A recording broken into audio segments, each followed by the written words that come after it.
Hello বন্ধুরা, তোমরা সবাই কেমন আছো? আশা করি তোমরা সবাই খুব ভালো আছো। আমিও খুব ভালো আছি।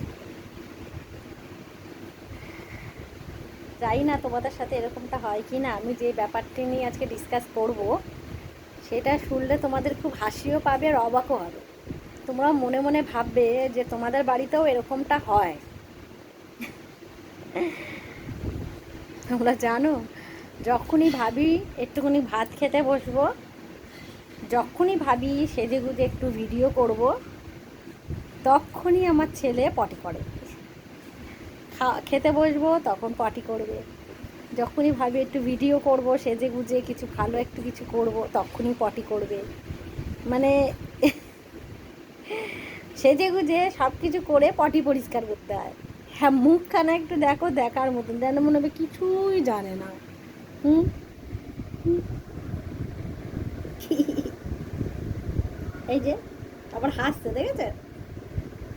হ্যাঁ, পটি টটি করে দাঁড়িয়ে আছে।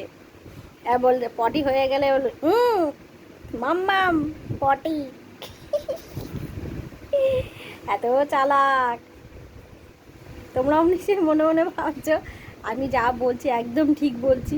আরে হ্যাঁ বন্ধুরা, এমন কপাল হয়েছে, খেতে বসবো পটি আর খেতে ইচ্ছা করে, তোমরা বলো তো? আর খেতে ভাল লাগে না? তারপরে পটি পটি পরিষ্কার করার পর আর খেতে ভাল লাগে? আর ছোট বাচ্চাদের পটিতে যা গন্ধ হয়, তোমরা তো নিশ্চয়ই জানবে। দেখো কিরকম করে তাকিয়ে রয়েছে, এরকম করে আমার দিকে তাকিয়ে রয়েছে। এই দেখো, পটি হয়ে গেছে, হয়ে গেছে। হ্যাঁ হয়ে গেছে। হ্যাঁ হয়ে গেছে। হ্যাঁ হ্যাঁ, ওই টাটা করে দাও দেখি। এ সব বলতে জানবে, কিন্তু টয়লেট পেলে আর বলে না, তখন বিছানাতেই করে দেয়। যত বলি টয়লেট পেলে বলবি, প্রথমে বলে নিচে করবে, আর এমনি নিচে যখনই পাবে খাটাই করবে। রাগটা কার হয় বলো তো? বিছানা ভিজিয়ে দেয়, তসক তসক সব ভিজে যাচ্ছে। তো চালাক হয়েছে, কিন্তু এই দিকে চালাক নেই।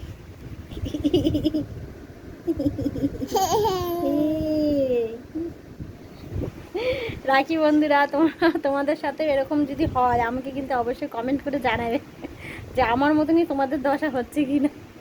রাখছি বন্ধুরা, টাটা।